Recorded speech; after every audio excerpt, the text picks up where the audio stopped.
పరలోకం పోవాలనుకునే వాడి మనసు ఎంత త్యాగం చేసే మనసుగా మార్చబడాలి? మీరు నాకు చెప్పండి.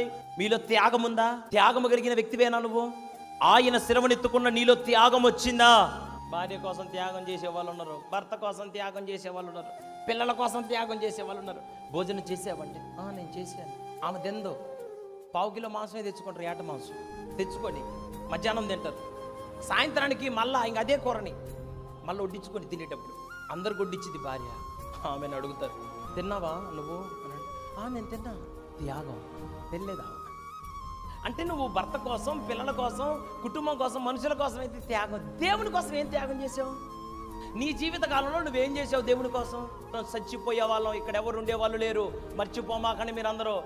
మీ ప్రాణం పోయిద్ది ఒక రోజున.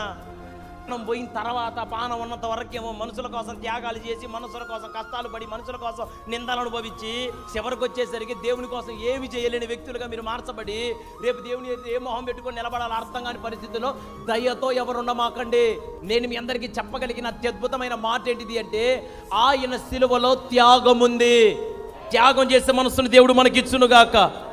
ఏమండి, దానియేలుకి ఎవరు చెప్పారండి ఆ భోజనం చేయకూడదని? ఎవరు చెప్పారు? ప్రార్థన చేయాలని దానియేలుకి ఎవరు చెప్పారు?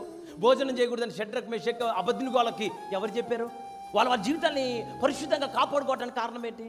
ఎవరు బోధించారు వాళ్ళకి? ఎవరు నేర్పించారు వాళ్ళకి?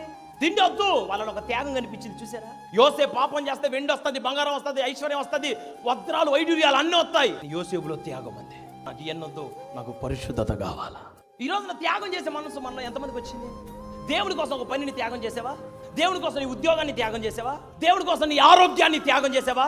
దేవుడి కోసం నీ సమయాన్ని త్యాగం చేసావా? దేవుడి కోసం దేవుడికి ఇచ్చిన సమస్తాన్ని త్యాగం చేసావా? ఏం త్యాగం చేసావు?